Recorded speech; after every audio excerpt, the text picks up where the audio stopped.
Welcome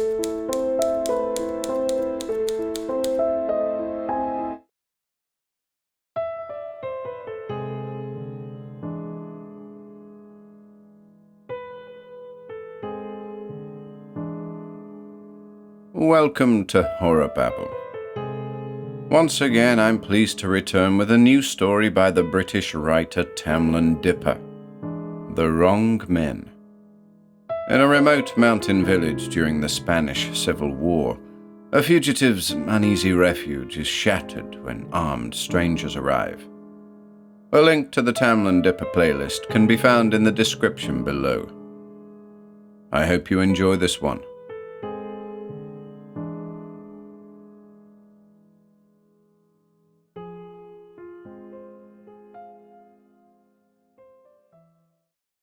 The Wrong Men by Tamlan Dipper. The saw in the mill by the stream had the voice of a monster, a low, throaty growl of the motor that cut to a screech so loud that it filled every darkened room and muted the prayers of the villagers. For this reason, and on account of the petrol ration, it only ran when a shipment of timber had been requested and dragged down from the slopes above the valley. Bernat Arnal had the job of running the motor. It snagged his clothes and coughed fumes into his face. At the end of a day, it would follow him home, clinging stubbornly to the cracks in his hands and under his fingernails. But he knew the principles of its action in a way that none of the village men seemed capable of. "Is it fixed?" Eusebio would ask him. "It will run today, compañero," he would say, and squeeze past Kino. He seemed always to be partially blocking the door. "As you say, signorito," Kino would mock him for his revolutionary manners. And Bernat would say nothing, because there was nothing more to say. Between the mill and the shed where Bernat Arnal slept, there were pools of light, when the grip of the mountains allowed a trickle of sunshine down to fill them. The child of one of the women would play in the sunshine when the mountains permitted. They had a mechanical spinning top, painted in bright colors over cheap metal. A caricature of a man with an ugly face chased a bear in an endless circle when the mechanism was pushed. The child was crying.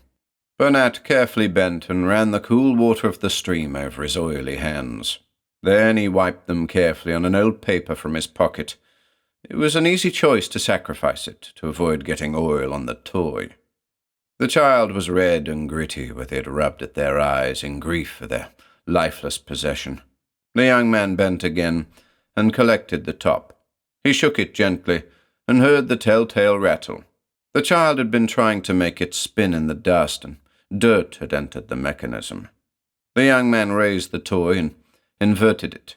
The old injury to his hand made him take extra care lest he drop it. But by patiently working the mechanism, he was able to eject the tiny fragments that had jammed in the screw. He led the child away from the sandy-lit area and placed the toy on a flat, smooth rock.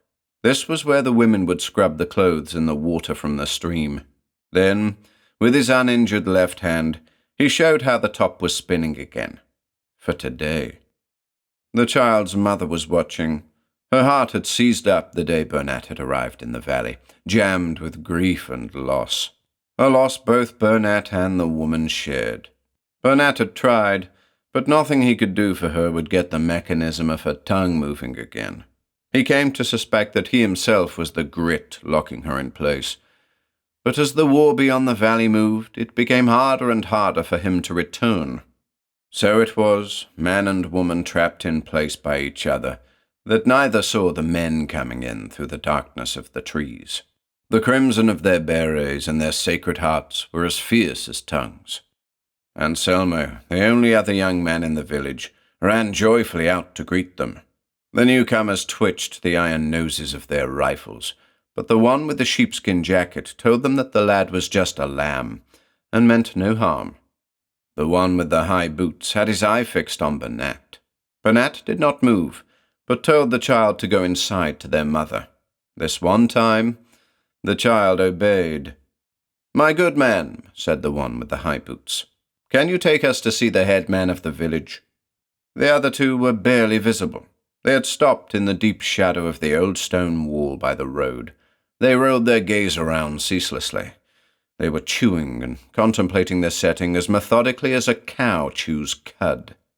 Burnett nodded tersely, not wanting his accent to betray him, to announce that he did not come from the Sierra de Hathegla. Instead, he nodded and twitched his head towards the mill. All 5 of the men in red berets followed behind, spaced evenly apart. The last man paused to examine the inedible berries by the roadside, but scuffed up dust to rejoin them. The villagers were not in the mill. They had gone into the tiny chapel by the oak tree. Their murmur of prayer rose and fell, shepherded by no priest. The statue at the gate was worn so smooth that its details were unrecognizable. Tall and thin in proportion, above its head was an inverted V chiseled into the limestone, and the rough outline of a star. Waiting outside, because the service was ongoing, the men began their own devotion. Sagrada Corazón de Jesus en vos confío. The men rested their hands on their rifles, as their ancestors had rested on their muskets, and their father-ancestors leaned on pikes. These were the recates, whom faith had driven into the fire of civil war. Their words whispered clean and hard. With guttural chorus, the village service ended. Eusebio emerged first, wiping his hands clean. Kino and the others, and the women in their headscarves, came along behind. They noted the strangers with resignation, and made their greetings. Yes, they said, the Republicans had been here, but they had gone. Not seen for weeks, months, said Kino. The eldest woman spat, but Burnett knew she spat because she had trouble swallowing her own saliva. Politics was of no interest to her. The recatess demanded nothing, but asked if they could purchase some bread, cheese, and perhaps some wine, except the village had nothing to drink besides milk. "Who burned your olive trees?" asked the leader of the patrol. "Up there on the ridge." But Kino simply shrugged. The trees did not care who had burned them. Burnett sat quietly, his hands in his pockets. No one spoke to him, until they did. "Disculpe, hermano. Do you have any oil?" said the young man. "Any gun oil?" He held out his Mauser rifle with both hands, like a sick animal. It showed no rust, but Burnett could see signs of wear on the action due to a lack of lubrication. The wood of the stock had begun to crack from the dry air at altitude in the mountains. He shrugged in the negative. "But I can see you have oil on your cheek. You must have some oil here, engine oil at least. Teniente," he called out. "Ask if we can purchase some oil for our rifles." Burnett cursed, as the headman admitted humbly that he did not know anything about engine oil. Perhaps the commandante would be able to negotiate with the young mechanic. The mechanic cleared his throat and spoke as quietly as he dared. "The oil we have is necessary for our sawmill, senor. The engine is old and worn out. If we do not oil it, then it will seize up, and we will have no timber to sell. I can throw in some tins of fish and this rope if you have just a little clean oil," the leader said graciously. Eusebio scratched his chin, considering the deal favorably. "In any case," Burnett objected, "engine oil is too thick. It will collect grit and foul the action. You need mineral oil." He knew his mistake even before he heard the safety catches on the Morsers behind him. "Show me your hands," said the one with the sheepskin thamara. He asked as if the younger man could say no. "You did not get this chopping wood, I think," the old scout said, and indicated the heavy scarring on Burnett's right hand. A jam tin filled with dynamite had blown off 2 fingers and severed the throat of his best friend.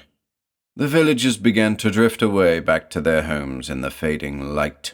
They would have to find another way to keep the mill running. The questions came.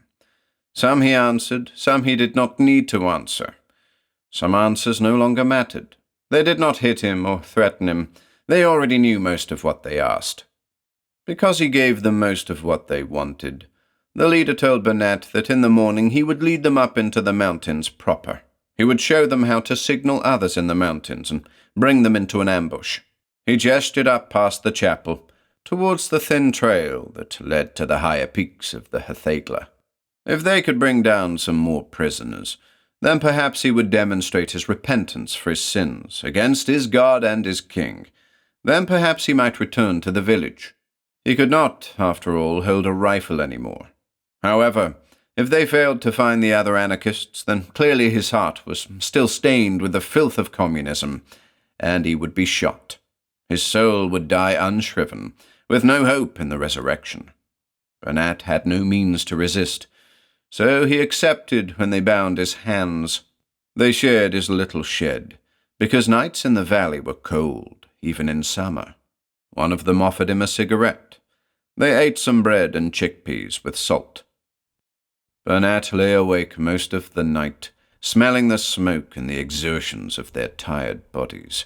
Through a gap in the shutters he could see one pale star overhead, and he thought long on all the days he had spent here, all the meals and daily rituals that the villagers had denied him, until at last he fitfully dozed off. In the double darkness of dawn in the valley he was permitted to make an awkward toilet. Then he was granted leave to put on his good socks and an extra shirt before they started up the trail. They left the valley as two organisms and arrived on the Sierra as one, breathing heavily. The trail was not well maintained, and at times went straight over limestone boulders worn smooth by 100 generations, and the storms of winter that grind both men and stones between their teeth. "Have some water," said Jaime. The young man had a new metal flask that he carried on his belt. A professional mind had covered it with a hide of canvas, so that it did not reflect the light. It was the shape of a watermelon seed, and the cool water tasted delicious, different somehow. Burnett nodded his thanks, and they went on. As they walked, they fell into a steady rhythm together. They trod in the footsteps of the man ahead. The last man guarded all their backs. The man in front stayed ahead by the distance that a grenade took to kill, so that a grenade did not kill them all. Only Burnett stumbled because his hands were bound. The scent of herbs accompanied them. They crossed the plateau, unavoidably exposed to the heights above, but the men kept their berets on. Perhaps, thought Burnett, they only look so much like blood because I am standing next to them, close enough to hear the one with the too large shirt break wind. The churring of the insects was not interrupted, so they kept going until they reached the cliffs. At the base of the cliffs, where the trail went higher, they saw a goat, but they did not shoot it. They were hunting larger prey. The ascent wound through a vertical crack, just slightly wider than a strong man's shoulders. By removing their boots and bracing themselves, they could inch up it 20 feet. Then they found the fainter remains of a trail onto the higher Sierra. When they stopped to put their boots back on, the one with the thamara went off to look ahead. He returned swiftly, holding the rusted lid of a ration tin. It had been here some time, but from the way he presented it to the lieutenant, he considered it evidence. The officer did not need to tell his men to check their weapons, but he did look into Burnett's eyes. Burnett looked away and saw an inverted V and a star scratched into the shins of a boulder. The lieutenant, he saw, carried a crucifix on his belt. It was too large, an item for a household. It looked aged and worn. Jaime saw Burnett looking. The Teniente, his family have fought for God for 100 years. The Phalange wanted me, but my father is a Carlist also. The young man hitched his rifle strap higher, over a heavy bicep. Burnett looked away, but he had to look back to see where he was going. The wiry man in the big shirt held out a hand, so that Burnett could get over a boulder faster. The hand was corded like an oak bough, but dry and warm. "You have made the right choice, Burgess," said the man, lifting him forward. "Nothing can overcome faith and courage. We are the history of Spain. We are the future of Spain, not the communists. I think you learned this already from the mountains." Up ahead, the one in the thamara turned.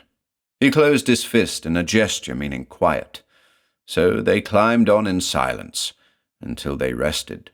The cheese in their packs had gone cold and hard as the air thinned, but they had sweated out much of the water they brought with them. The old man in the warm thamara chewed slowly and sipped his canteen. How did your band survive up here? There are no springs up here. We found a pool beneath a high rock. When it rains, it collects in the pool. It was enough for us. Enough for 10? Asked the teniente. We were 10 at most, sometimes 10, sometimes 6. He cleared his throat. Both he and the man with the wrong shirt were looking at a cigarette. However, the smell of smoke would travel in these hills, so he did not light it. Moving on, they came to a crack in a boulder. The ground was ornamented with skulls of different sizes. What is this? Asked Jaime, revolted. Anarchism and witchcraft, said the teniente. Touch nothing. There may be traps. But that is the skull of a man, the young man said, still uneasy. Mayor es el que está en vosotros que el que está en el mundo, said the teniente. We go in the name of the Sacred Heart of Jesus. The young man steadied himself and smiled, like the slow reader in a schoolroom. Up they climbed, until there was more sky than land, and so at last, a stone circle. At this the recates spread out. 2 stayed with Bernat, while the others moved like cats around to one side. Then the teniente and Jaime moved. They dragged Bernat with them. The stone circle was empty, and dry to the socket. The thin soil had been beaten down by wind and feet, but of man there was no trace. After some casting around, the one in the sheepskin thamara reported that he had found a trail down the far side, barely used. We will stay here one night, then go down that other trail, announced the officer. You think we will find the communists on the far side of the mountain? Asked Jaime eagerly. But the officer just looked away and frowned. Do you hear that? Asked the one in the big shirt, but no one else heard anything. The sun blazed on. They sought what shade they could in the lee of the standing stones. At least there are no flies, said the one in the sheepskin thamara. I remember the summer of 1898. Big flies that year. I was training to fight the Yankees. His voice faded off. Do you hear that? Asked the one with the big shirt, but no one answered. Bernat lowered his face onto his forearms. The officer stood, walked to the center of the circle, and announced, I am blind. I cannot see. Jaime laughed. Bernat felt where his right boot was tied too tightly across his ankle. There was a commotion off to one side. The one with the belt that was breaking blundered away into the dusk. He was silhouetted against the setting sun as it clawed at the tops of the stones. Some time later there was a distant scream. The sheepskin-coated man cried, but Jaime and the lieutenant laughed, out of step with one another, as if they had been told different jokes. I am blind, said the lieutenant, holding his beret over his face. It is no good, said the one with the big shirt, as he took off his shirt. I cannot see you. I cannot hear you. I cannot love you. My words are too bright.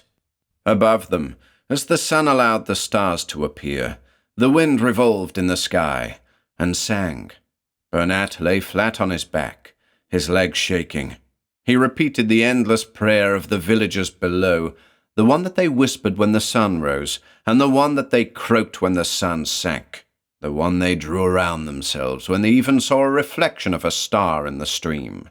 No one had taught him, but he had observed them. There are no secrets within a village. Basa pa pa ba pa, said the one with the big shirt, as he put his shirt back on. He did up every button. Ba ba ba bail, said the lieutenant, as he clawed at the other man's hair. I rounded up all the brothers, said the old man, through gritted teeth. They had to die. I was already Ulula, Chanrivo. And Rivivivio, chorused the others emphatically, jumping to attention. Caude, said Jaime, and worked the bolt on his rifle, ejecting an unspent cartridge onto the ground. Vithna! Clack, click. All the earth is a tomb. All I have eaten was not fruit. Click, clack. Then the report of his rifle rolled around the peaks. "Where are my brothers?" wheedled the old man, weak in his confusion. "Where is the Antichrist, with his face like a new alpargata? I will give unto him. I need his navel." And he slashed about him with his bayonet until it became a dance. The night wind howled as the men convulsed on the dry earth. They foamed, vomited, and kicked like newborn foals in reverse. Then, in time, they lay still. The lieutenant gave one last muffled gasp as he chewed his crucifix. Then this subsided into a thin gurgle of blood. Burnett hid from the thing that was not a thing until the light of dawn stabbed him awake. Then he ran, weeping down the mountain. Only his last reserve of will prevented him hurling himself headfirst into the crevice to descend, and his jellied legs barely held him as he climbed. The villagers did not expect him to return, but they were waiting in the shadows by the chapel. Eusebio embraced him. Kino ushered him inside. They had made their own sacrifice in blood, and used it to daub the signs and sigils on his sweating face. Then he joined them, once again, in prayer. The sound of their voices rose louder than he had ever heard it before. It filled the entire valley. Anselmo stood at the head of the congregation. It seemed as if he wore the dry stones of the apse around his shoulders like a cloak. In ecstatic terms he spoke of the gods among the stars, older than man when man was born, older still when the gods of man would die. The villagers could see the reflection of those stars in Anselmo's pupils, though the roof was solid over them.